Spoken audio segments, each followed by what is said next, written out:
Good morning. Welcome to the Heritage Foundation and our Lewis Lehrman Auditorium.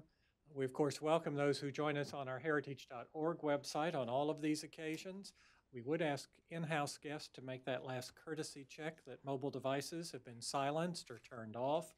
And of course, for those watching online, you're welcome to send questions or comments at any time, simply emailing speaker@heritage.org. Following today's presentation, it will, of course, be posted on the Heritage homepage for everyone's future reference. Leading our discussion is Walter Lohman, who serves as director of our Asian Studies Center. He also serves as an adjunct professor at Georgetown University, where he leads graduate seminars on American foreign policy interests in Southeast Asia and the role of Congress in Asian policy. Prior to joining Heritage, he served as Senior Vice President and Executive Director of the U.S. ASEAN Business Council. He has also served as Senior Professional Republican Staff for the Senate Foreign Relations Committee, aiding both Senators Jesse Helms and John McCain. Please join me in welcoming Walter Lohman. Walter? Thank you. Thanks everyone for coming out. Thanks to folks online for tuning in. We hope to have a good discussion today about U.S.-Europe cooperation on the China challenge. Over the last couple of years at Heritage, we've been exploring this little by little. As a matter of fact, I'm just back from a trip to Europe, where I've talked to a lot of friends there about this, gave a couple addresses myself to think through exactly where we are. We're not the only one in this space. I should recognize the German Marshall Fund in particular, who have done a lot of work on U.S.-Europe working together on issues that we have in Asia, common interests.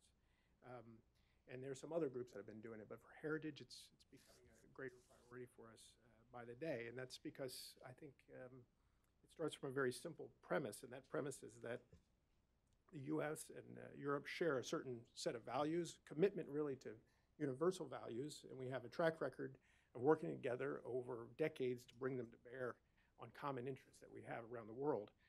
We have our differences, that's for sure, from time to time, but fundamentally we're on the same page.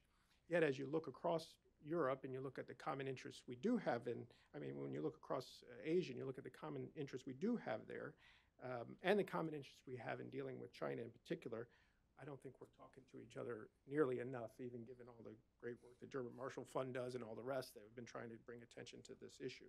So today we brought together a few experts to help us think through maybe where some of those shared interests are and what we could do to better effectuate our common approaches.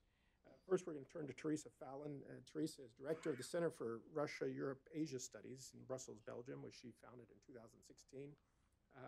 Let me just mention a few things from her bio. She's also a member of CSCAP EU and a non-resident senior fellow at the Chicago Council on Global Affairs. Previously, she was senior associate with the European Institute for Asian Studies in Brussels and a member of the Strategic Advisors Group for the NATO Supreme Command, Europe.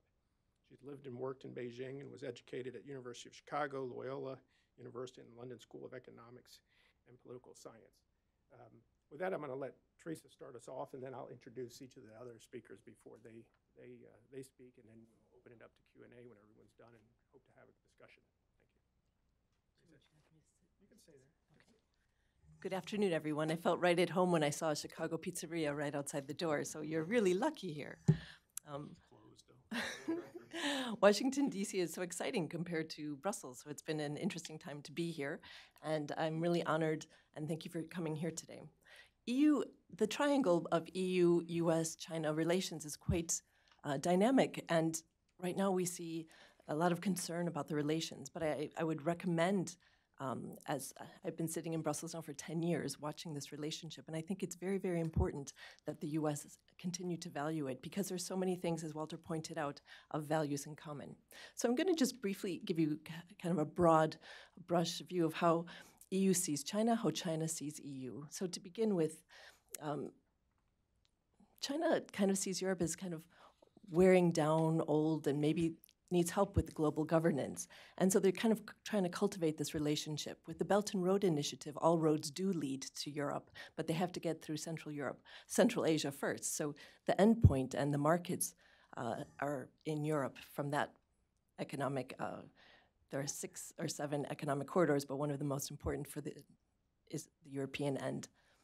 It's also a source of technology. We've seen a lot of the technology that Chinese companies can't buy in the US, they can buy in Europe because there's a very fragmented regime. There's, out of the 28 member states, only 14 actually have something in place to vet foreign investments. So about 2 or 3 years ago, I was doing research on this, and I was told it would never happen at the EU level. Each member state is actually quite jealous of foreign investment. They don't want, for example, say an Italian in charge of, an EU official say, I will screen investment for all of Europe. It will be done by a group, but each member state's jealous of that. So it's been very hard to get through. But within 2 years, it's being considered now at the EU level to have a foreign direct investment screening mechanism. And that was largely discussed by Germany, France, and Italy. They brought a letter to the European Parliament and Commission, and it's being sped up. Most people thought it would take about 2 years to get this through, and it's been telescoped, and it will be 1 year. Many also think that it will be toothless, weak, not very important, but there's an interesting value at the EU level. And I was recently in Norway at a conference, and I was surprised when they asked me, when is the foreign direct investment mechanism, when is that going to be passed? And I thought that was strange. Why are the Norwegians so interested in this? They're not a member state, but they're part of the trade area, and they would also be part of the acquis. So once this is in place, even Norway will be able to say to China, we'd love to sell you that port or that business, but we can't. Brussels won't let us. So it's kind of a typical thing that Brussels is kind of carrying the can for a lot of these countries. And we've seen that happen in the past with the arms embargo, for example. China tried to bilaterally negotiate with EU member states to lift the arms embargo, but each one would say, we'd love to do that, China, but Brussels won't let us. So Britain might miss this useful aspect of blaming the EU for everything. The other issue is China's actively trying to cultivate global governance with Europe. They feel that with the weight of the EU and China, they can help carve out new institutions. We saw that with the AIIB, the Asia Infrastructure Investment Bank. The US had lobbied some members not to join, and for example, the UK joined without even a heads up. So there is some working together with China on these new institutions. But there's a clash of values. For example, back at the Munich Security Conference, Fu Ying, not in her written remarks, but she said before the remarks, which I saw, she said, there is no such thing as universal values. They are American values. I see you all nodding your head in agreement with me. Well, that was a bit of a shock to the audience because in Europe, they're very proud of enlightenment, and they don't think of universal values as something that are American. Excuse me. Okay, so how does Europe see China? They see it as a very important place for technology. The Europeans are also perceiving China as a, major market. It's a huge population, a big market, and also a source of investment right now in Europe. The other thing Europe fears is a G2, that the US and China will work out some sort of accommodation and not really take European interests to heart. So they're very worried about that. And Europe, as Juncker said, Europe is more than just a single market, more than money, more than the euro. It is always about values. So the one thing that Europe does stand for is values and rule of law. All right. So going on about foreign direct investment in Europe. So we've seen it dramatically increase from a very low period in the early 2000s to dramatic increase. But the problem now is that it's very difficult for European businesses to invest in China. There are a lot of controls. Every year, the European Chamber of Commerce has a bigger book of complaints, so it's becoming more difficult for them to invest. There's Communist Party cells that are expected to be put into each company. There are questions about, will those people have to be promoted? How does that really work? Things have to be left on the kind of Chinese servers, so there's difficulty repatriating profits, so it's becoming more and more difficult for European businesses to make profits in China.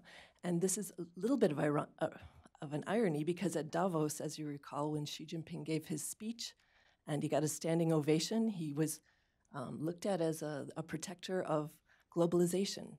And so if you talk to European businessmen, they wouldn't quite agree with you. So The other interesting dynamic, China has been investing dramatically in Europe, a lot of mergers and acquisitions, not necessarily greenfield investments, but we've seen a dramatic increase in port investments from nothing to 10% increase. So China has some ownership of over 10% of the ports surrounding Europe. Over Easter break, I went to the port of Genoa. I was at a conference, and a young man sitting next to me with CEFC told me he was looking at investment there. So I thought, I better take a look at this port. And he jokingly said no one had invested in it since Christopher Columbus. Well, it needs some investment, but I think they've done something there since then. But the Chinese are there, and they've been cultivating these relationships. I was told that they had been looking at this port annually for the last dozen years. So it's not something just with the Belt and Road. This predates the Belt and Road. So they've been doing a lot of research and work for a long period of time. And as you know, with the foreign, there is an FTA with Switzerland. It's the first country in Europe that they have an FTA with. So if they were to develop these ports and then build a rail to Switzerland, this is an interesting economic corridor that they're carving out for themselves. The other issue that is worrisome for Brussels is a 16+1. It's in Central and Eastern Europe. It's 11 EU member states and 4 possible accession member states. And China, it doesn't take a lot of money there. So if you look at the graphs, Germany, France, Italy have far more investment than Britain. But these are smaller countries. They don't have companies that ask for reciprocity in China. So it takes a little bit of money, and they get a lot of influence there. So we've seen, for example, with the arbitral tribunal decision back 2 years ago in regard to China versus Philippines, and everyone expected that the EU and the US could even make a joint statement in support of rule of law and the arbitral tribunal decision. But instead, Hungary and Greece held out. So the EU was forced to make a watered-down statement. So we've seen evidence of Chinese investments actually making it more difficult for Europe to speak with one voice. There are other examples. For example, Greece recently blocked the statement at the UN on human rights. So these investments are paying off in terms of foreign policy statements by the Europeans. And China is really very active with their public diplomacy in Europe. They've had some amazing things for Chinese New Year. This is the year of China, Europe tourism. So they're really promoting China, and it's becoming very, it's very popular. Many people are studying Chinese in the school. Okay, so what does this all mean for Europe? Europe does need to help prepare long-term solutions. I mean, some have asked, is there convenient marginalization coming to an end? In the past, we saw Europe kind of think Asia's far away. We really don't have to worry about that. But with the reframing of the Indo-Pacific narrative in that sense, it brings Asia closer to the Europeans. They have FTAs, free trade agreements with Japan, with Singapore. This region is coming closer and closer. It's more important for their trade. So the sea lines of communication are very important for Europe. They have a lot of investment in the region, and they have broad outreach to ASEAN member states. So there was a wake-up call for them with the rare earths embargo, which took place in 2010. So Europeans started to understand that what happens there, for example, it was a Japanese ship and a Chinese shipping vessel, which led to this crisis, and the informal rare earths embargo, which really affected German industry. So Europeans really do understand that what happens in that region has an effect on their economies. All right. I'm sorry, I'm getting really dry mouth. Sorry, too much coffee. And the other thing is, Europe tends to think of Russia. Russia's right in their neighborhood. But there's an echo effect going on. So we talk about the little green men that were in Crimea, but there's also the little blue men. So we see Russia and China kind of watching each other, seeing what they can get away with, what the international community's response is. So Europe really does have a stake in the international order and these norms, and they're very concerned about the Arctic, which is also becoming closer to them. So we have the Belt and Road Initiative, which goes overland. We have the maritime Silk Road, but also the Arctic Silk Road. So all of these will affect Europe in one sense or another. And then lastly, we've seen, which is unusual, I think, for Americans to think about Europeans doing activities in Asia Pacific, but France has Pacific Islands, New Caledonia and French Polynesia. And in April 2017, they had an amphibious task force there, and doing exercises with the Japanese. So it was a French ship, 2 British helicopters, and someone from COASI, which is from the European Council. He was there physically on the boat as a representative of the EU. So, of course, China had 2 television programs to complain about this. They really want to nip this type of behavior in the bud. But it was also an important symbol to Asia that Europe does care and that they are in the region. So looking ahead, Europe is writing the elements for an EU strategy on connecting Europe and Asia. It's not supposed to be a response to the China's Belt and Road Initiative. They want to come up with their own connectivity. Eurasia is very important to them as well. So that's due to be out in June 2017. And I suggest that EU and US maybe compare notes on this and talk to each other. To conclude, China's economic expansionism tends to erode European values. We're seeing, for example, I mean, we know that there's a rise of China and there are these issues going on, but what happened to some of the values that everyone is talking about? For example, the Cambridge University Press, one of the most prestigious journals in the world, agreed to self-censor in order to get into the Chinese market. So we see kind of an erosion of values that if the world's most prestigious journal is willing to self-censor, what does it say about these so-called values? Europe needs to help preserve and strengthen international norms and a rules-based system. They need to also carry the load. The US and Europe should work together and magnify. They tend to magnify each other's interests and hold up the rules-based system. And then a multi-speed Belt and Road Initiative will remain an important aspect of Xi Jinping's foreign policy and diplomacy and may have a long-term effect of weakening the EU. I mentioned the 16+1, but we also see China trying to carve out 2 other sub-regional groupings, the Nordics and then the Mediterranean. So the official rhetoric is that we love to see the EU work as one, but reality, they're working with smaller groups within the EU and getting more leverage, so the typical of many other countries of divide and rule. So thank you for your attention. Good, thank you, Teresa. Just a quick comment on the Fu Ying thing. I think we all have dealt with Fu Ying over the years and know her and know she's an extraordinarily smart woman. And what I would suspect is going on there is that she is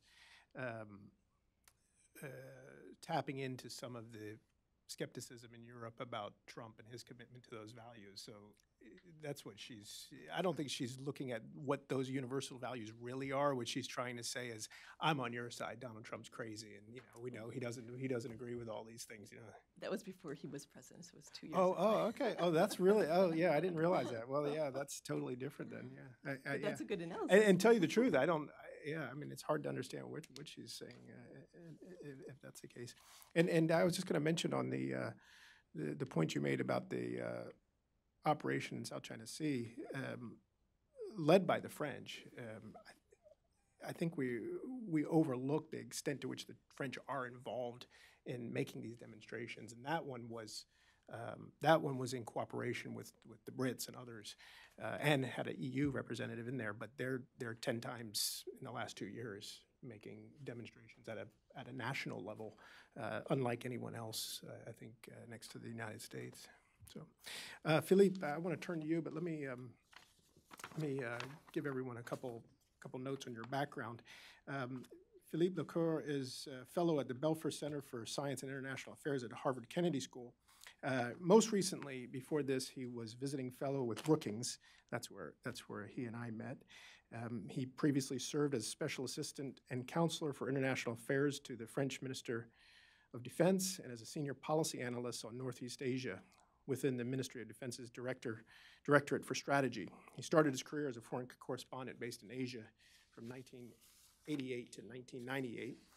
Philippe is the author of 4 books, including China's Offensive in Europe, which I read and recommend, and I assume is still available at Brookings in the bookstore.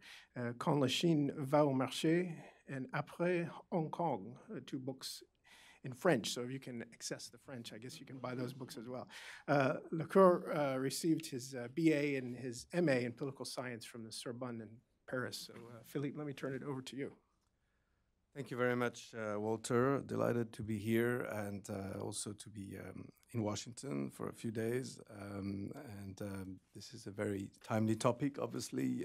President Macron will be visiting Washington next week, and I don't suspect China will be on very top of the agenda, but it is sort of part of the dialogue going on between the two sides of the Atlantic, it's fair to say.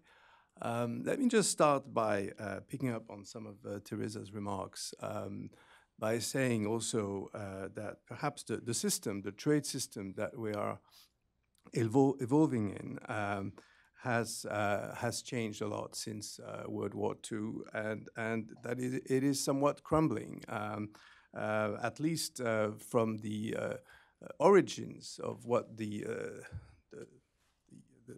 sort of winners of World War II were hoping that we were going to live in this rules-based international order, and that the West would be benefiting from it, as we can see from the recent wave of elections, particularly in Europe.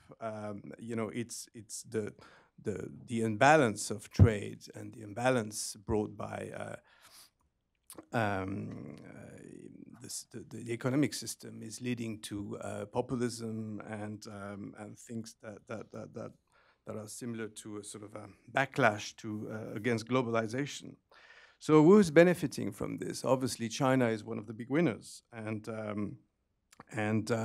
not just a winner, but also a proponent of globalization, as Teresa was mentioning. Xi Jinping's speech in Davos, well praised by the Davos people. They tend to praise everybody, though. If you go and speak there, it's but anyway, they were very impressed. Did they praise Trump on his? Yeah, of course, they praise everybody. You're right. As long as you pay your ticket. Sorry, yes, I mean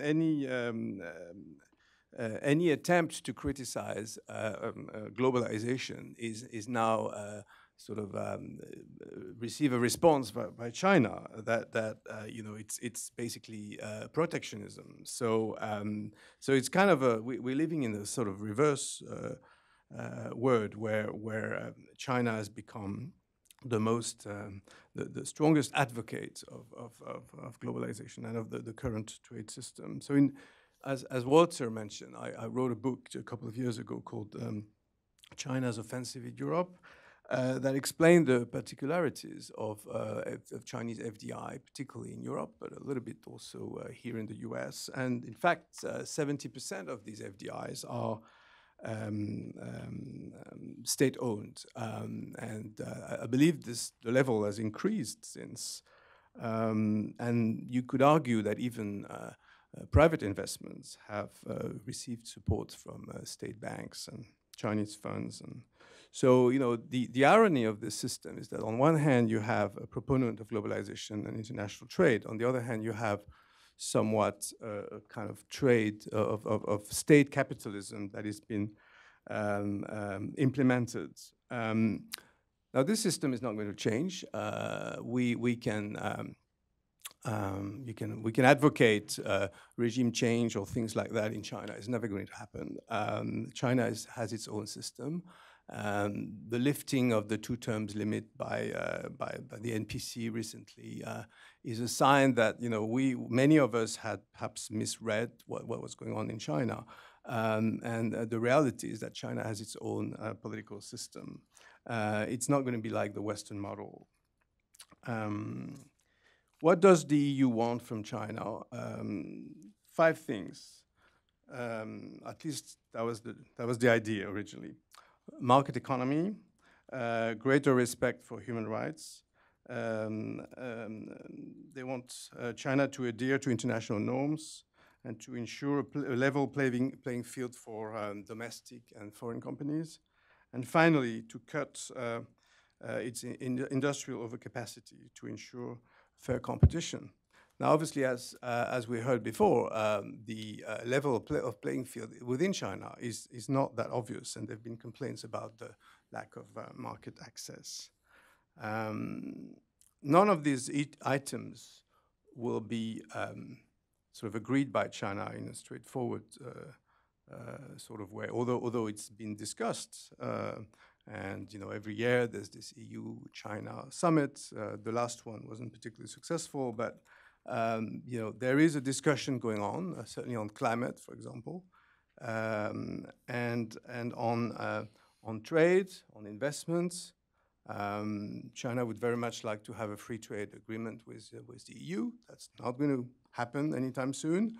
And as far as investment is concerned, I would say the discussions are also stalled for all kinds of reasons. China sees Europe in a quite a different way than the rest of the world. There are 4 blocks, if you read Chinese materials. You have the 4 states, the large states. That would be the UK, Germany, France. You have Southern Europe. You have Central and Eastern Europe. And you have the Nordics. So this is how China sees Europe. And of course, that has nothing to do with the EU. It's basically, for example, you'd have Central, Eastern Europe, the Balkans that are not EU members. They would be part of the same sphere. Now, of course, the EU has been around for several decades. It's a club of nations. It's got mainly economic and trade powers. And it's a fairly organized club. So it may not match this division that I've just described. So I think, we need to... Sorry, the division is the large states, small states? Well, the way China sees Europe, it would have sort of bilateral relations with the large states. So the 3 main large states, that would be, the UK, France, and Germany. It would see Southern Europe as a group of countries. And he tried to organize it as a kind of club, a little bit like the 16+1, but tried to set up the 5+1. That didn't really work out. And also reach out to the Nordics to do something similar. Didn't work out either. But the idea is that, when we talk about international rules, the EU is not necessarily the right platform for China to sort of reorganize things the way it wants. So it does speak to the EU, to European institutions, but at the same time, it's setting up its own. And the Eastern Central clubs. European is another box? Right, Yeah. including the Balkans. Oh, I see. Okay. So I think, to answer some of the questions you asked, Walter, I think, the US should sort of help the EU to sort of enhance its momentum and to have its voice heard as a group of countries, because it is the rules-based organization, the one that certainly in trade and investment is trying to organize things, unlike some of the groupings I've mentioned, formal or informal. EU, the EU is very strong on values, and this is what we need to focus on. So that would be my first point. There are several points where we need to work together as a transatlantic community. Obviously, trade is one. There are similar problems, including dumping and including state aid.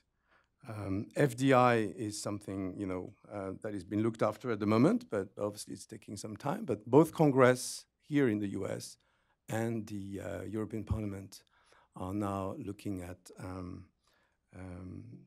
FDI screening and this kind of thing, and then reciprocity. Again, the EU Chamber of Commerce and the AmCham in China have been sort of criticizing the lack of openness of the Chinese market. This is probably about to change, because I believe China is going to make some decisions on this. And last but not least, connectivity, which is something really, we mentioned the Belt and Road, but certainly the EU does have to come up with an alternative plan. It's not going to be an alternative plan per se, but it will offer more ways to connect Europe. Europe is already fairly well connected, But within Europe, there are ways to connect Europe and the rest of the world as well. And that's going to come up very soon, really, in the summer on the EU side. So so I would say the EU and the US as a transatlantic community should develop an awareness of the Western model.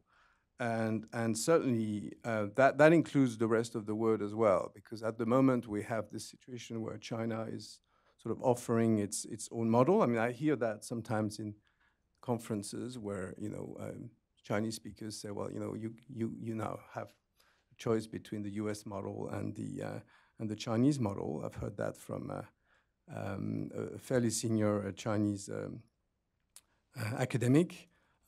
So it's good to have alternatives and to have different models. So at the moment, I think two is probably not enough, and I think the EU model has to come up again.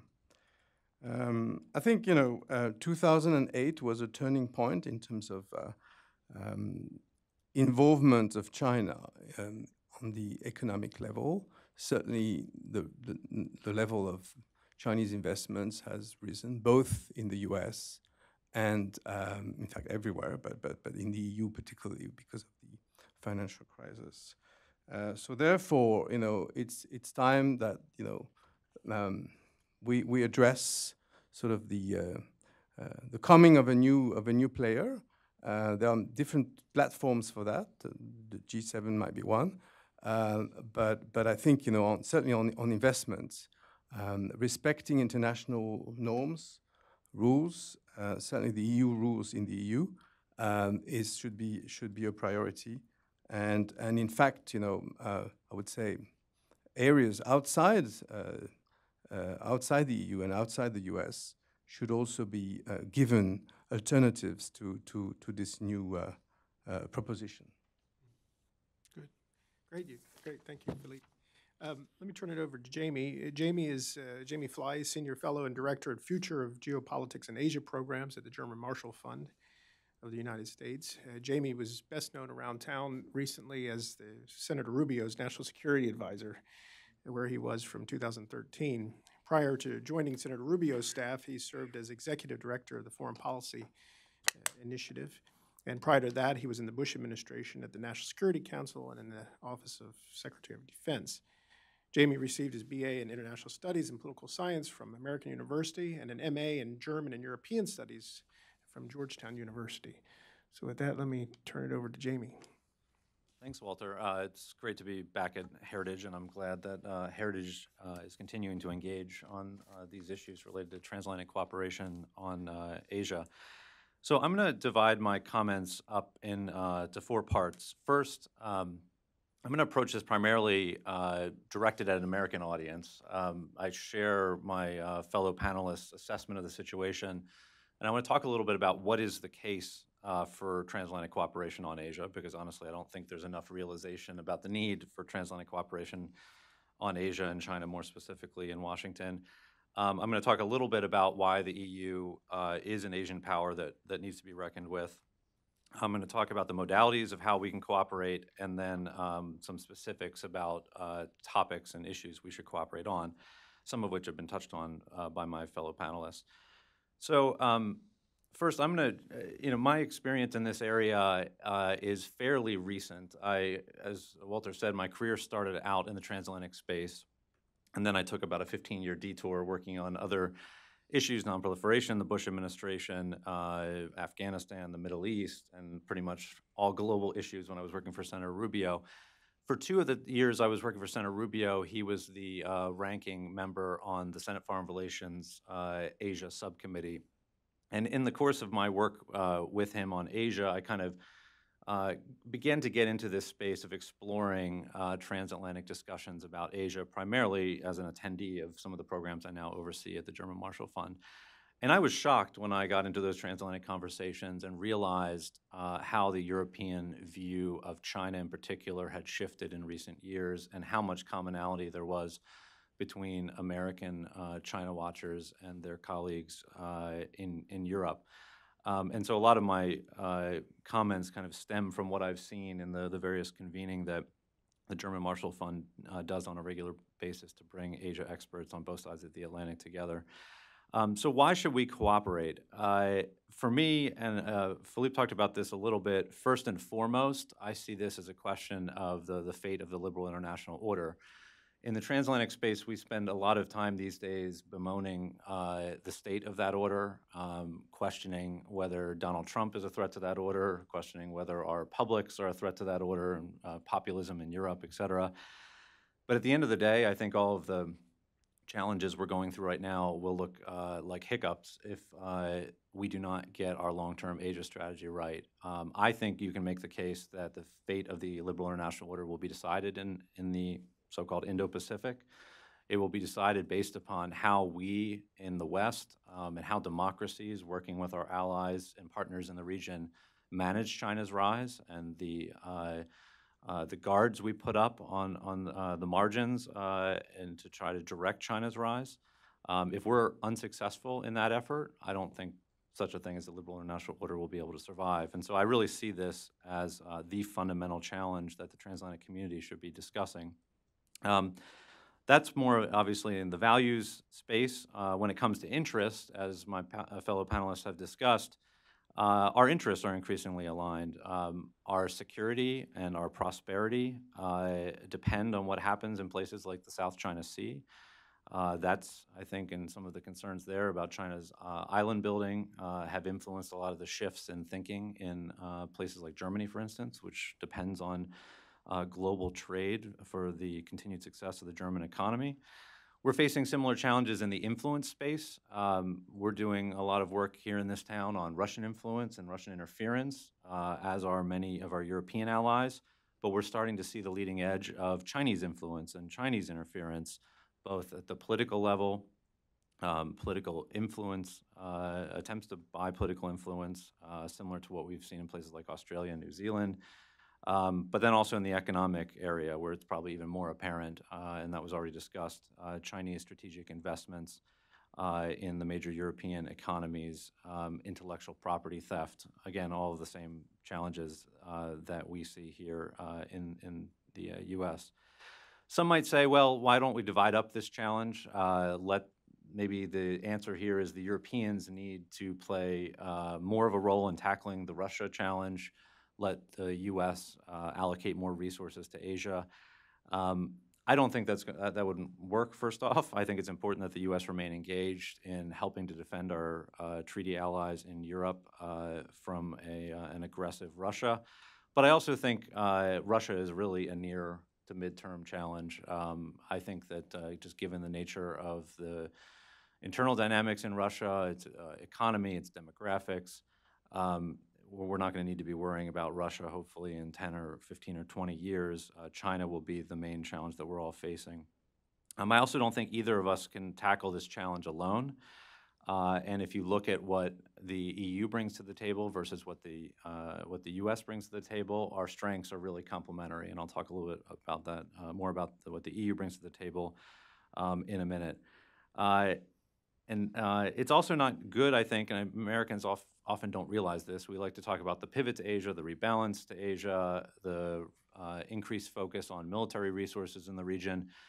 And we have strong alliances, treaty allies, that not all the Europeans have such deep relationships with a lot of the partners in the region. But we often forget that it's not always good to just present a U.S. face. And the more we can multilateralize our engagement, whether it's freedom of navigation operations, which was already referenced, whether it's even trade and investment conversations, I think that's in our interest. And then finally on why cooperate, I guess my wearing my German Marshall Fund hat, and as someone who started off my career 15 years ago working in transatlantic relations, I would argue if we can't tackle this problem together, then what's the point of the transatlantic relationship? I've been struck as I've returned to the transatlantic debates. A lot of the issues we're debating are the same ones we were debating 15 or 20 years ago. How to tackle Iran, differences over climate. Obviously, the Russia challenge is a renewed one. But at a certain point, we need to figure out what we as allies stand for and what we can do together. And I actually think that one of the problems the transatlantic relationship has faced is that we haven't, since the end of the Cold War, even with a resurgent Russia, always had a clear reason to work together and something to frame our cooperation around. And I do think that this challenge might be one. So then moving on to the case for the EU as an Asian power, which I think people in this town often overlook. Obviously, there are the historical relationships that many of the major EU powers have, which have been referenced already. Some of them have overseas territories as well. Obviously, given the strength of the EU 28 and their economies, if you just look at the ranking of global economies, the EU, by some accounts, is the second largest economy behind China, right ahead of the US, which is third. That gives the US and the EU together a lot of leverage in their relationship and engagements with the Chinese. The US and EU are China's largest trading partners, again, which makes how China handles those relationships with the US and EU incredibly important. If you look at what the EU brings to the table right now, yes, the EU is not a military power, even though individual European powers, like especially the French and the British, have those capabilities and do play that role to a certain extent in the region. What they really bring to the table, though, is their economic cooperation, their forward-leaning trade agenda in the region. And I think this is a very clear complement to the traditional approach that the Obama administration and now the Trump administration have taken with the rebalance to Asia. It tends to still, U.S. policy, be very heavy on a military rebalance. The Obama administration put all their eggs in the Trans-Pacific Partnership basket. When that fell apart, there was very little left on the economic front.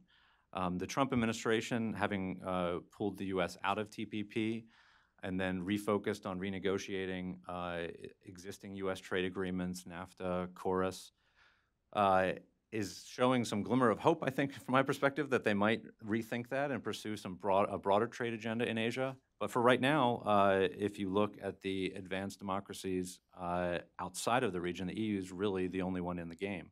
And when you talk to people at DG Trade in Brussels who are in charge of negotiations, they're going out country by country, negotiating free trade agreements, responding to what China is doing through its attempts to negotiate things like RCEP.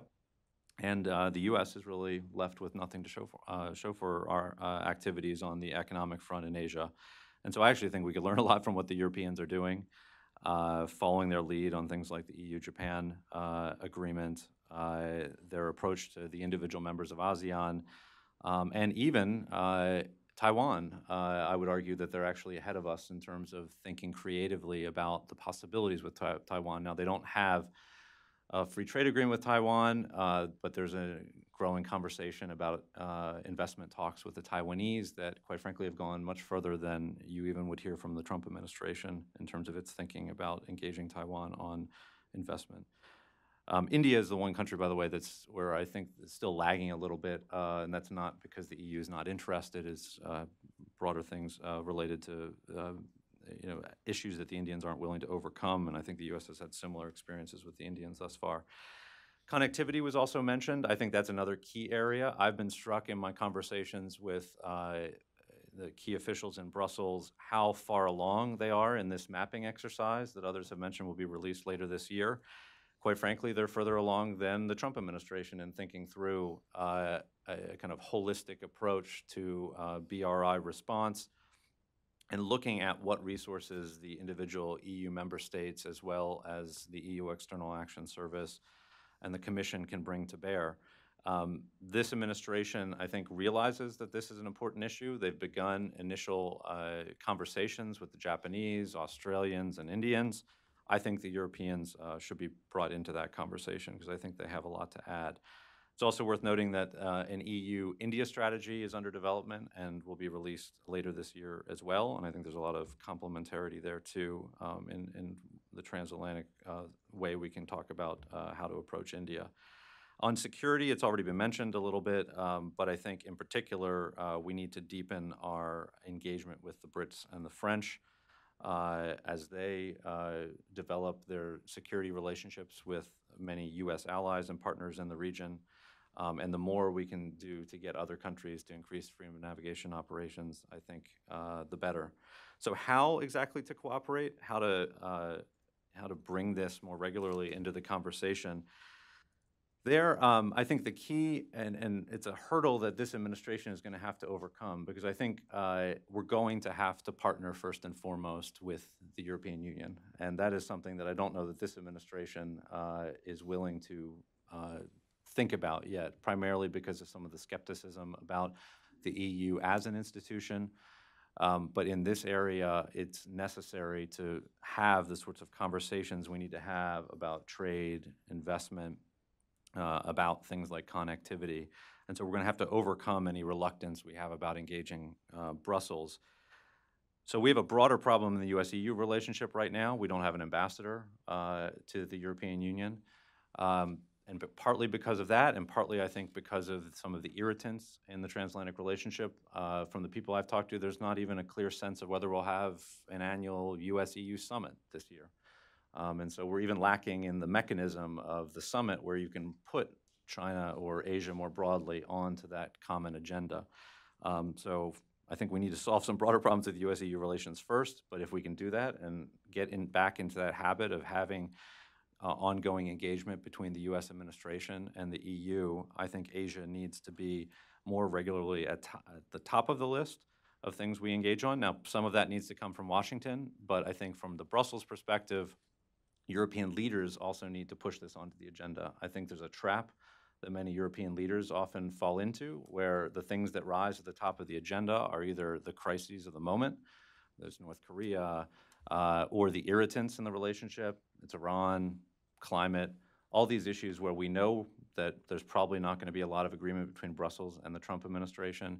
We need to, on both sides of the Atlantic, realize that we need to carve out some space for areas where there is more convergence, that we can essentially set aside from the disagreements and still find ways to work with each other in those other areas.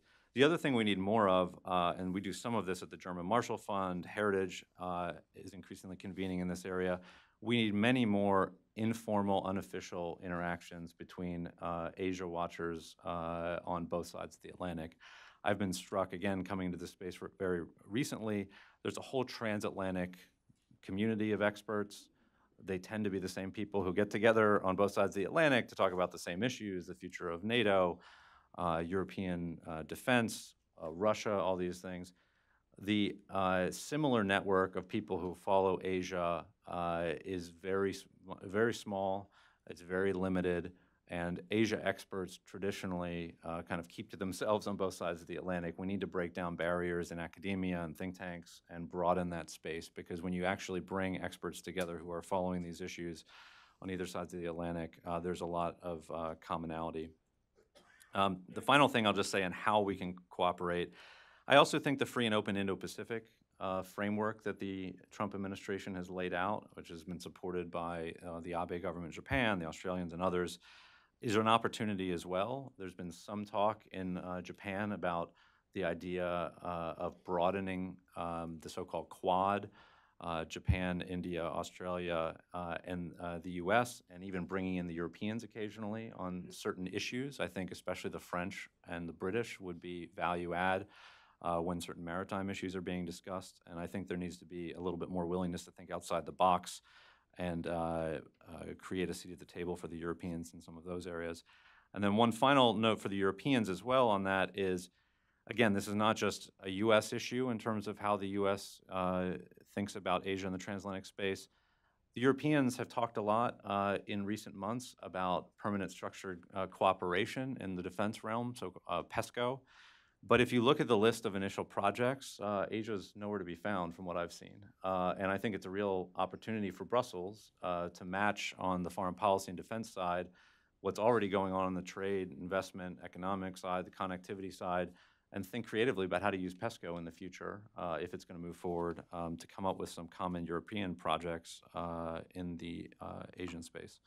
So finally, 4 areas of specific areas where I think we can cooperate on. It's already been discussed quite a bit. the first and foremost, I'd say, is connectivity, response to the BRI.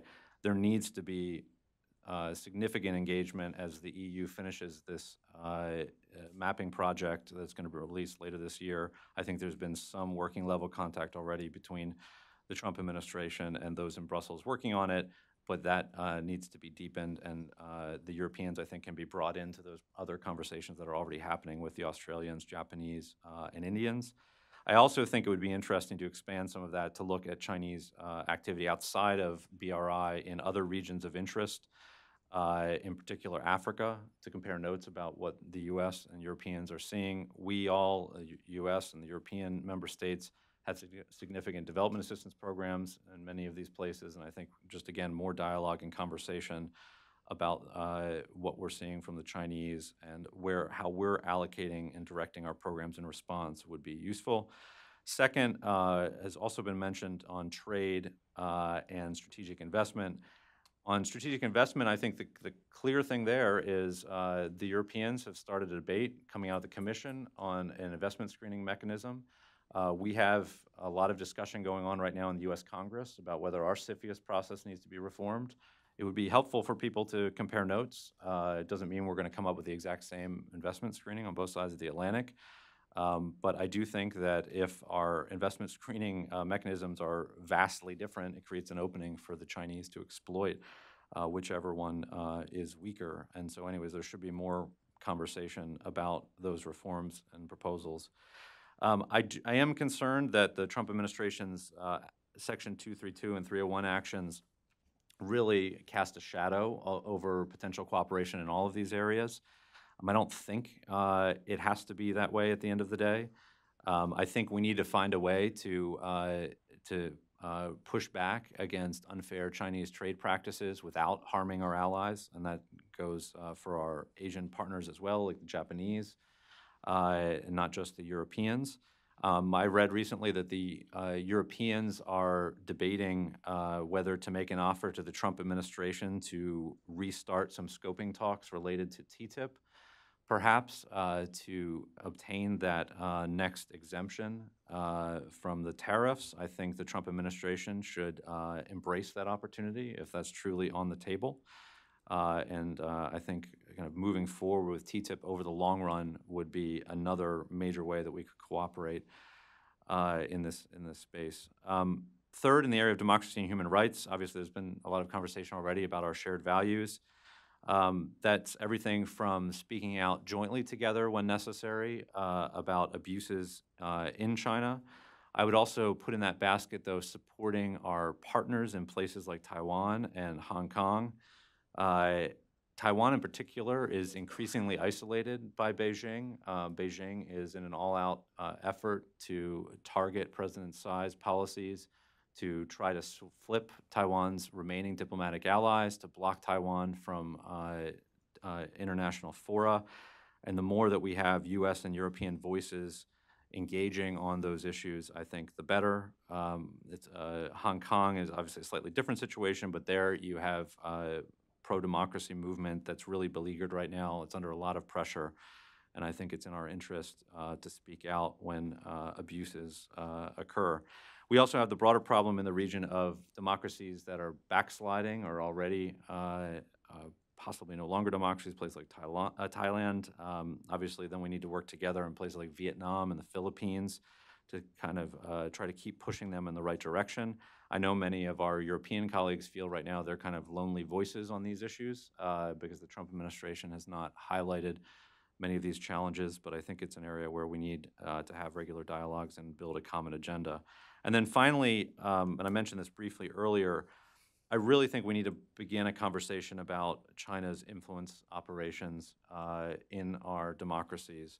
We have a very well-developed dialogue now about Russian interference and Russian influence. We need to learn the lessons of the Russian case, figure out the different characteristics of Chinese influence, learn, like I said earlier, from countries like Australia and New Zealand that are kind of on the front lines of this right now, and coordinate before we get to the point, as we did with Russia, where we wake up and they're directly interfering in our political debates on a daily basis.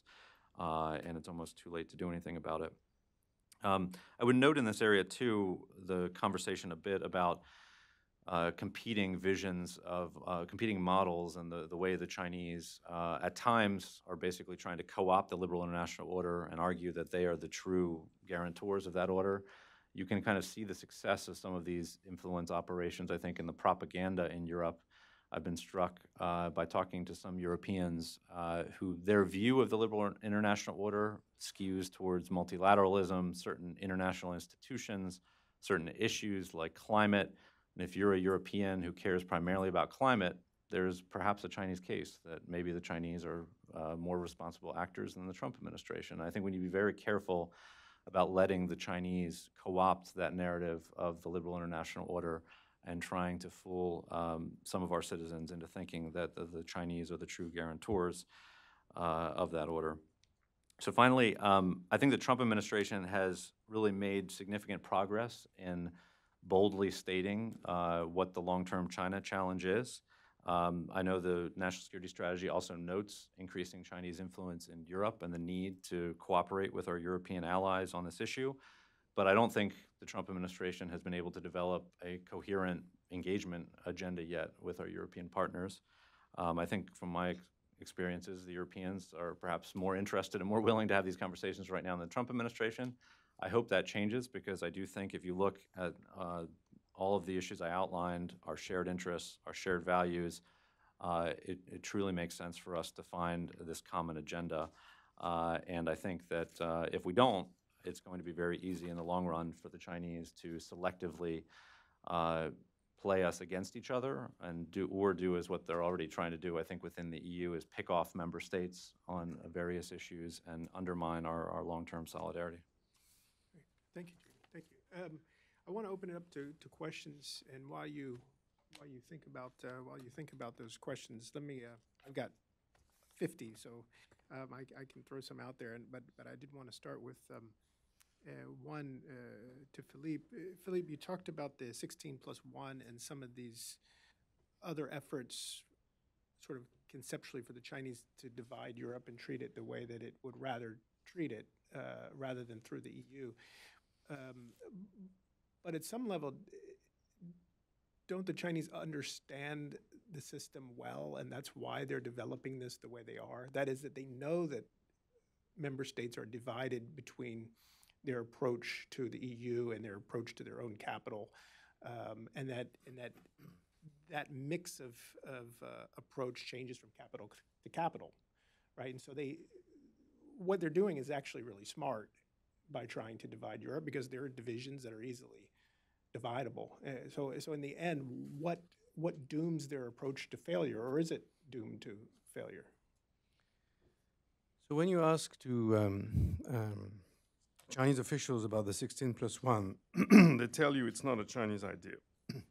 It came from Poland, who asked to engage with China more often, more frequently, and then it sort of tied into a group of countries that were also somewhat frustrated in not being able to have a regular conversation with the Chinese leadership. As it happens, the secretariat of the 16+1, as far as I know, is still in the Waijiaopu in Beijing, and that's where things are coordinated, and that's although there's been only one meeting of the 16+1 in China itself, the other meetings have taken place in some of the 16. It is very much a Chinese project. What's interesting is really on the receiving end, just like in many other issues, some of them Jamie mentioned, there's a shift of mood within some of the 16+1 countries. There've been many MOUs and memorandum of understandings and various statements that's been signed on the BRI and things like that, and the deliveries, particularly in terms of investments, have not necessarily been so obvious. We'll see what happens. But obviously, as I said, there was a crucial year, which was 2008, where China suddenly made some strong inroads economically in the EU. They kind of spotted a weak point in Eastern Europe as Europe was going through this sort of financial crisis, the Euro debt crisis. And of course, some of the Eastern European and Central European states felt somewhat abandoned by Western Europe, which is not really true, by the way, because there've been funding coming from Brussels permanently. But somewhat there was this alternative model again that came up. Having said that, there are debates in Eastern Europe, and some of the debates are about, who is actually helping the development of these countries on the long run better. Is it China or is it the EU?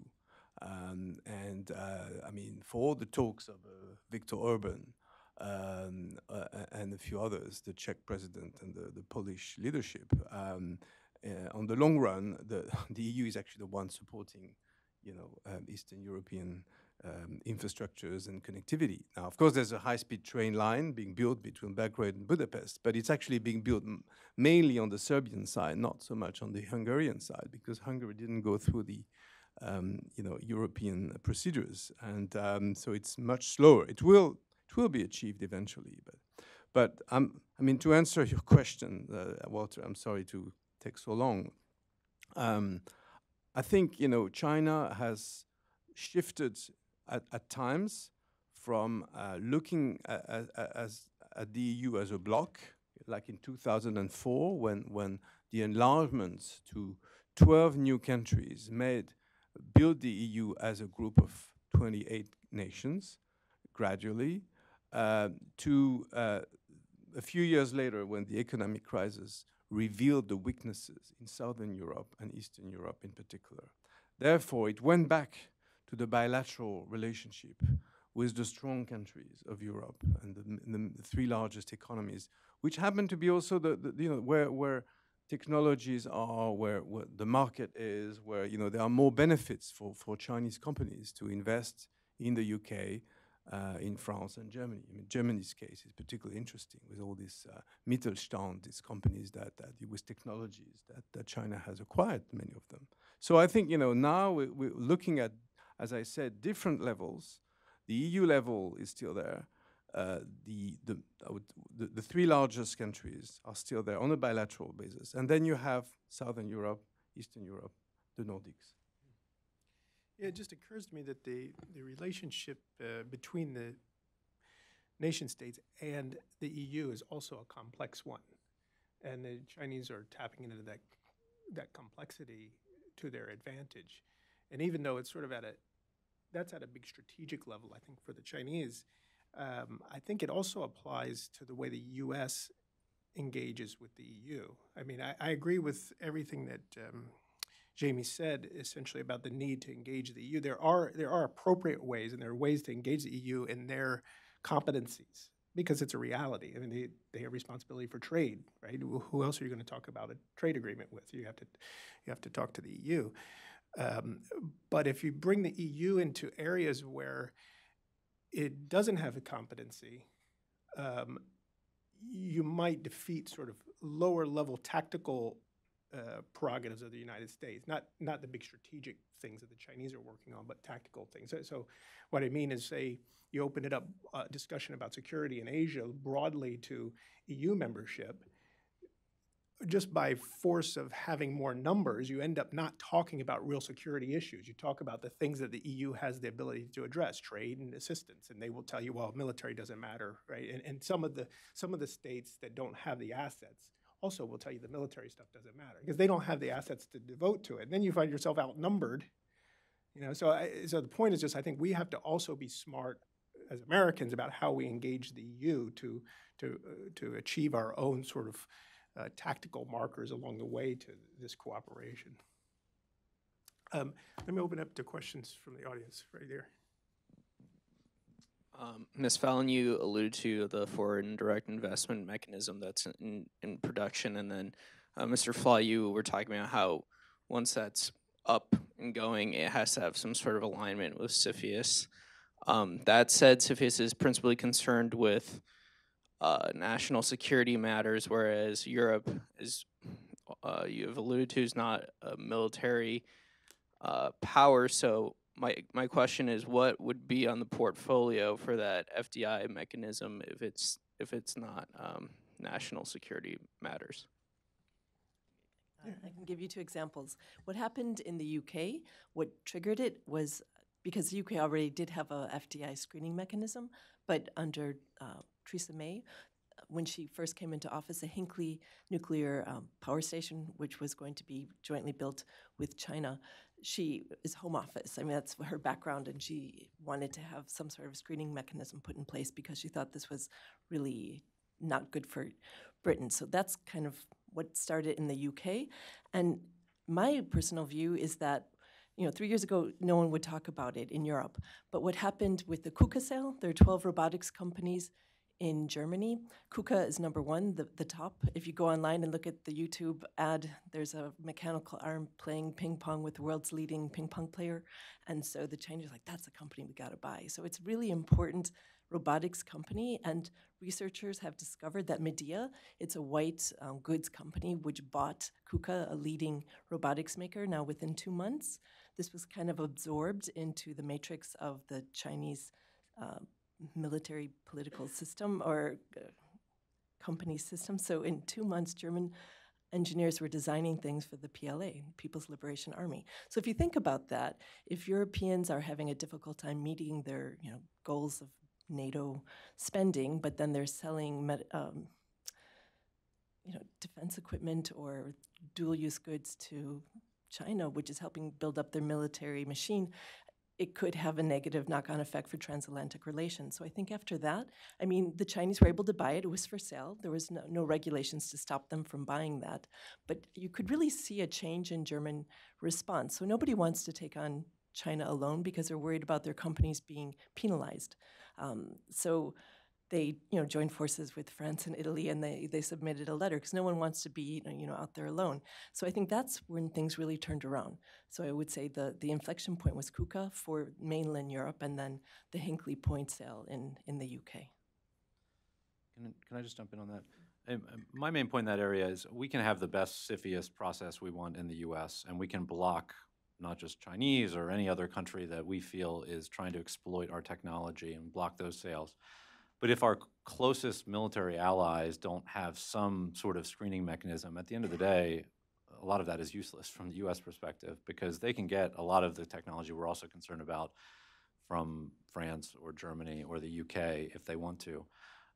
You look at the case of Huawei, which is interesting because in the US now, I think Huawei is, although I think they're still trying to find inroads, has been basically blocked. I think most of our European allies have not pursued a similar course, which is very concerning if you look at the long-term implications of the telecommunications infrastructure. Some of this also comes down to intel sharing. Not all of our European allies have the capacity to do that sort of analysis about a particular Chinese entity, about the risk, to do an analysis of the risk assessment. That's an area where I think the US has actually stepped in already on a case-by-case basis and tried to find ways to share information. There are probably ways that dialogue can be more regularized and structured. But we don't need, again, at the end of the day, the exact same screening mechanism, but I think we need some sort of coordination and discussion about how we're both approaching these issues. And if I could just do one follow-up, even though the Chinese tend to invest in, like ports, electric grids, things like that, which are kind of the commanding heights of an economy.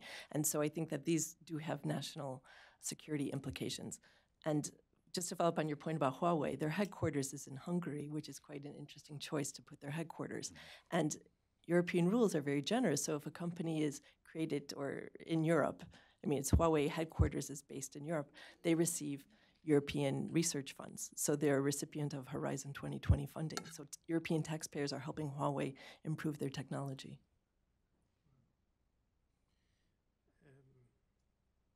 Let me open it up to any other questions. Yeah, right here, Riley. Hi, Riley Walters from the Heritage Foundation. This is open up to the panel. Do you see any limitations to China's sort of economically led outbound influence either in the BRI or just in general? Sort of built-in limitations. Built-in limitations. I mean, obviously, you only have so much money at the end of the day, right? And so, what are some of the limits that China's faced on how many ports it can buy, how many construction sites it can manufacture, things like that? Well, I'll just say a few words because it's a very loose subject, as the BRI is, dare I say. First of all, who is part of the BRI, who is not? You have a list of 70 countries now. I think, Jamie, you mentioned Africa as not being part of BRI, but not so sure about that. I mean, if you look at the map, many countries of Africa are actually part of BRI. So you're talking about now, I mean, this sort of the original concept of Eurasia, BRI being a road to Europe. Yes, Europe is the destination. I mean, it's one of the destinations. Perhaps, economically it makes more sense, the markets and all this. But it's more like a concept now. And so when you have a concept, you can take or leave things out of it. And now the idea behind this concept is joint projects, cooperation, joint ventures, winning hearts and minds, getting local governments to support local banks, local institutions, local companies. That's not going to be easy. So I think the main hurdle is going to be that, to be basically, if the list goes on until up to 200 countries, I mean, yes, you can see the idea, but it's going to be a long and risky path, I would say, to convince all these people to go behind this idea. By the way, the West is not very good at proposing alternatives, but at the same time, it's become such a sort of an open house that it could go one way or another, I think. Just do a quick follow-up. BRI is such a brilliant branding exercise. It's almost like the China dream, remember? When everyone was like, what does it mean? So it gets everyone talking about it. And it's kind of got a similar alliteration to what they used at the Olympics, like one world, one dream. So one belt, one road. So I don't know who their marketing people are, but they seem to like this. And then all the barbarians were wondering what the one belt is, one road. So they dropped the O's and made it BRI. But we see that it's very elastic. So even projects that existed before the BRI or folded into the narrative. For example, the Piraeus Port project in Greece, that started before the BRI narrative did. And so that's successful, so it's folded into the BRI narrative.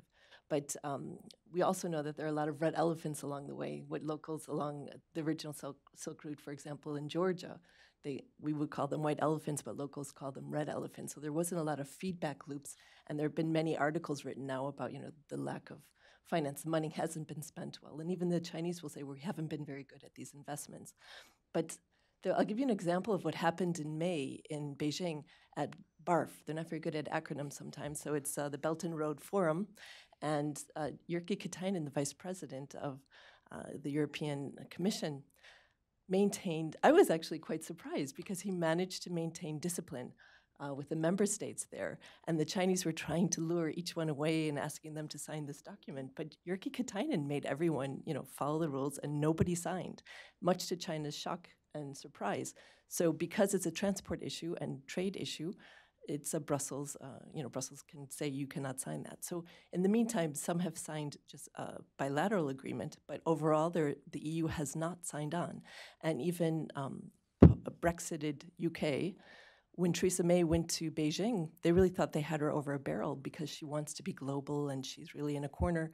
And she didn't sign on either. And the three reasons are lack of transparency, not an equal playing field, and they want standards and norms to be observed. So it's not that easy. I mean, China's having a very difficult time getting the Europeans on board. And the example of the rail that Philippe had mentioned, Serbia is not a member of the EU. And so China can go through there, they can put the Chinese workers in there, but they can't do the same thing in Hungary. And we saw what happened with Poland when they were trying to build a road. The Chinese had the best bid, it was the lowest bid, but they assumed all the lessons learned in Africa they could apply in Europe, and the Europeans get very upset with this narrative. But they couldn't bring in Chinese workers. And then they were wondering, what in the world is a frog tunnel? So, when you build a road in Europe, you have to put a frog tunnel underneath. So Chinese workers weren't familiar with that. And it almost became a situation where they were losing face because they had won the bid, but they couldn't really deliver. And the project failed. So there are several incidents where, the Chinese don't really understand the European rules. Europeans are often accused of not understanding China, but these are some examples of how things don't really work out when China tries to do investments in Europe. Let me ask a question of Jamie, because we got a question from the internet, and I think you may have covered this, but maybe you could summarize it a little bit. The question is from Dana Marshall. He asks, to what extent is the Trump administration actually already trying to work cooperatively with the EU and member states on managing China's rise, and how do you assess the progress? I think it's still very early, so it's hard to assess the progress. I mean, part of it is just that institutional problem where there's not a lot happening in the US-EU dialogue space. I have talked to Trump administration officials who work on Europe who understand that this is an area where there are converging interests. I haven't seen it rise to the highest levels yet within the Trump administration. Partly that's just due to some of the personnel issues we all know about, vacancies and top officials turning over. But like I said, it's actually mentioned in the national security strategy as an area for transatlantic cooperation. So I think the people who put together that strategy understood it. I will say the interesting thing to watch, despite I think the danger of the recent Trump trade actions to all of this cooperation, the working level, my sense is the working level dialogue between trade officials on both sides of the Atlantic is much stronger than the political conversation about things like connectivity, for instance. There are people at USTR and their counterparts at DG Trade in Brussels who, not just during this administration, but I think going back several administrations, have those regular consultations about a variety of trade issues. And so I think on the trade front, there actually are some avenues that can be pursued to work through the different approaches right now. I think we need to broaden that, though, to some of the political leadership once people get into their positions. Yeah, I guess it is a matter of the political leadership, because I guess at working levels, we do have contact on these issues, and they do tee up North Korea or those sorts of things for a high-level agreement. But yeah, there doesn't seem to be much going on yet for all the reasons that you suggest.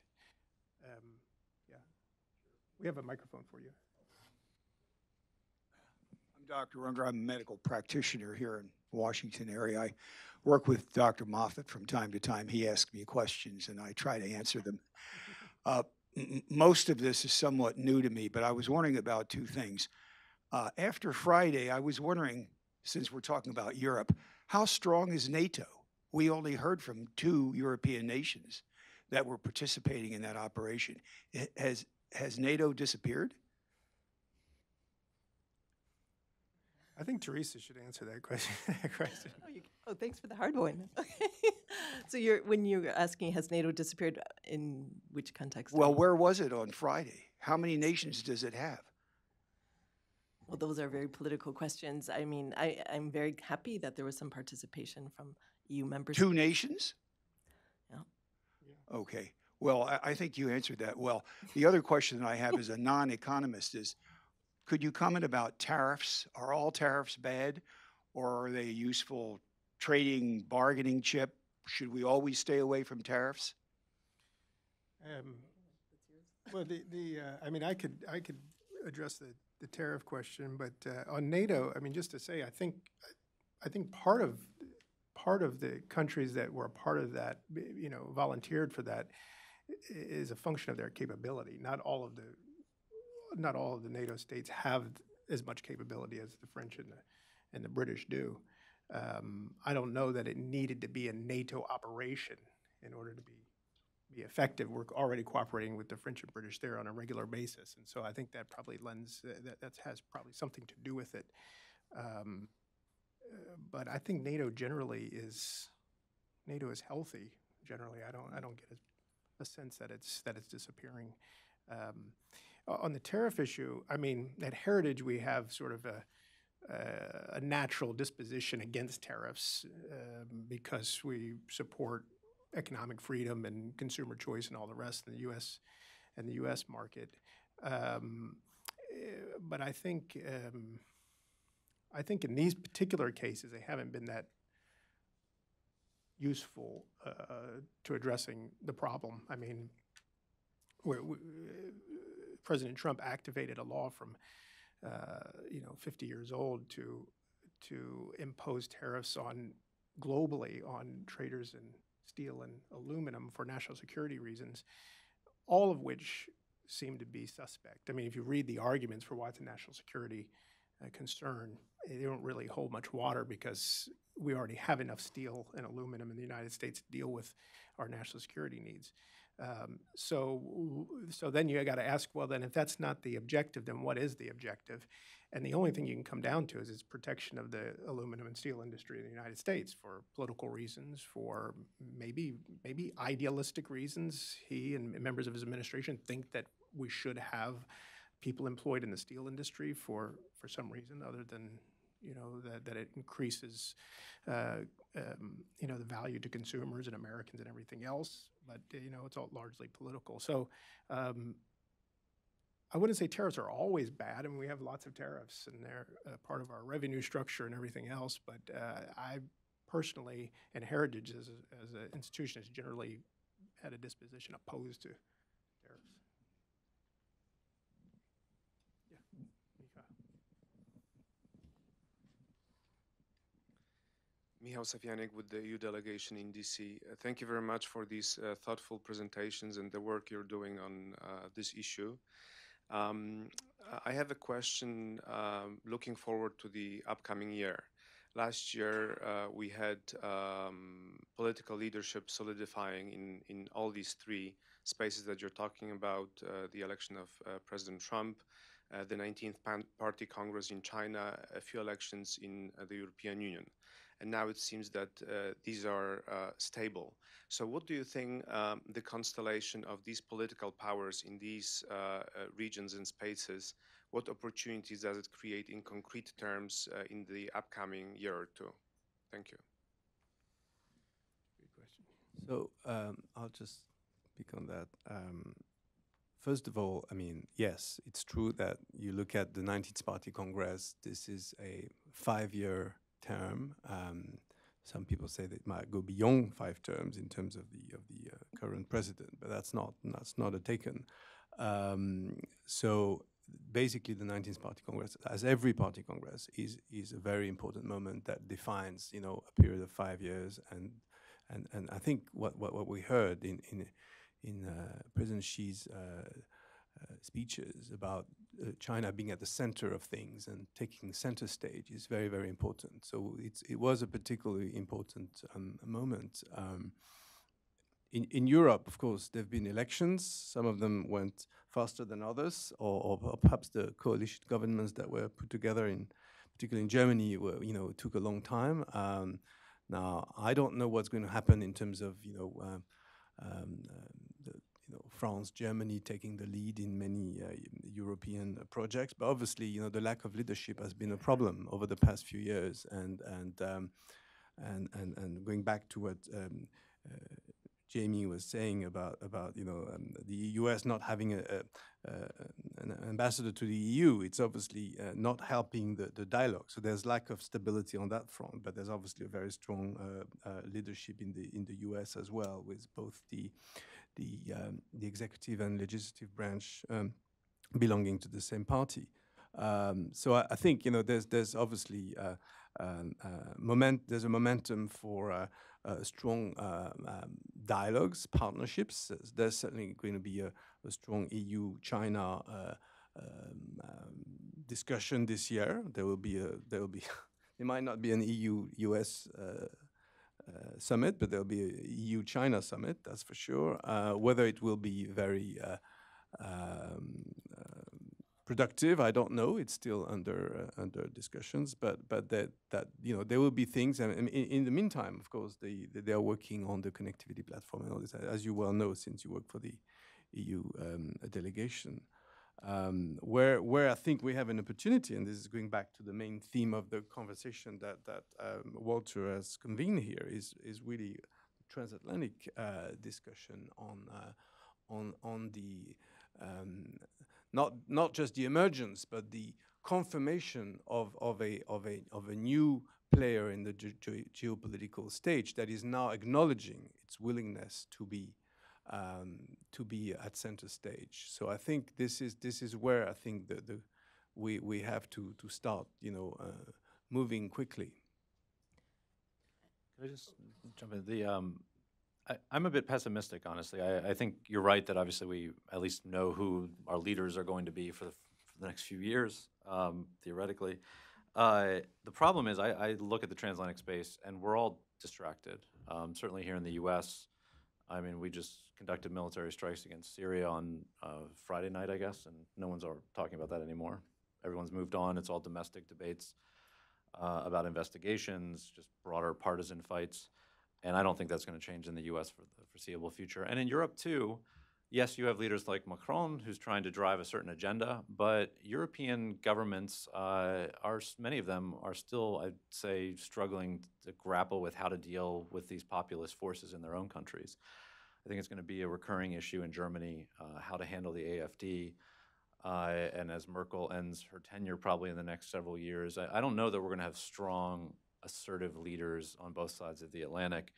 And so it's really going to be a challenge, I think, to focus on some of these longer-term issues. Like I said, I think there's a coherent agenda you could develop for transatlantic cooperation in this space, but it's not something that's going to come easy. The other challenge we're going to have from the U.S. perspective as well is I think the U.S.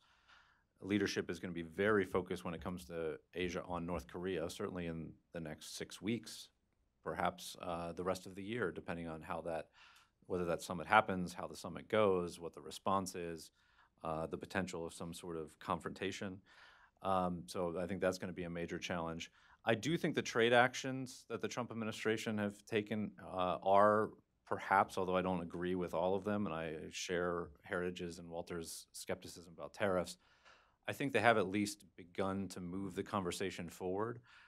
Everyone knew that Donald Trump had these views about trade, but for the first 13, 14 months, the administration didn't do anything on the trade front other than start to renegotiate some old agreements.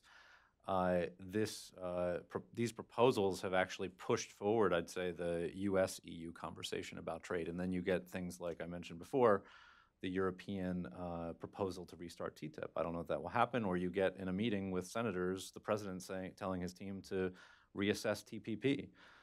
These are now happening because I think the president is thinking through this longer-term China challenge, and his team are starting to develop a more coherent trade agenda. And I think we don't know where that will go, but I do think it's a good thing that the U.S. is at least this administration is beginning to think more strategically about trade in a way they weren't for the first year plus of the administration. Teresa, you have the final word. There's kind of an elephant in the room here. Everyone's being so polite, but in Europe, there is this concern about the Trump administration. At Brookings, Constanze Steisenmüller, who's German, wrote a paper, "Normal is over." So the question is, after this Trump administration, what will the relationship look like? Because she says that normal is over. The transatlantic relationship is really going through a crisis period. That's her version. That's one point. And then the 5-year term, I mean, Xi Jinping, it's really kind of downplayed in Europe. But I would say for some policymakers, the scales have fallen from their eyes. We've seen 2 recent papers by European think tanks about China's authoritarian influence. And ECFR recently did a paper on power audit of China. So both of these papers did not make the Chinese mission in Brussels very happy because they're looking at Chinese influence activities. So I would say there's really been a turning point in this triangular relationship. And the narrative that the Europeans usually had towards China is that we'll help you reform. We're going to help you reform. And with Xi Jinping kind of being the emperor of everything for maybe a very long time, it changes the narrative. So I think the Europeans almost have lost their balance on this. They're not really quite sure how to look at China because their reform narrative has to be retired. And for the last 2 years, the EU-China meeting, they've never been able to sign a statement. So that's a sign or barometer of the relationship. And we saw with Trump pulling out of the Paris Climate Agreement, the Europeans like, okay, China, let's sign it. This is our chance to make a statement together. And the Chinese were actually quite transactional about it. So they wanted something in return, and the Europeans weren't willing to give them market economy status. So that they didn't do that. So it's very transactional. And I think that might be the last time now, for a while at least, that this kind of embracing of China as a way to hedge against the United States that the Europeans have tended to do in the past, for example, in 2003 with Iraq. I think they might not do that any longer. So here's my question for you and the EU global strategy.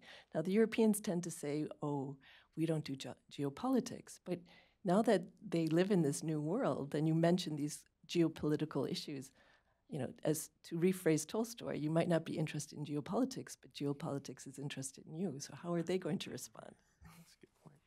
Well, I guess I have the final word. I don't share Jamie's hope on trade for reasons that I won't get into, and maybe he and I can talk about that later.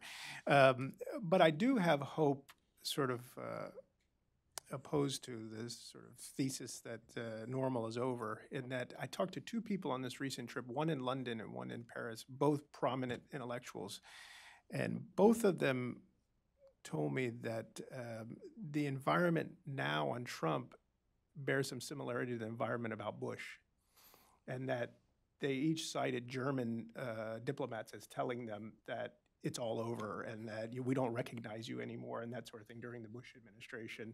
And now they're hearing the same thing again. So that's not a knock on the Germans as much as it is to say that these are sort of common anxieties in Europe that we go through all the time. And so maybe it's not the end of the world. So with that, let's leave it there and thank the panelists for joining us for the discussion.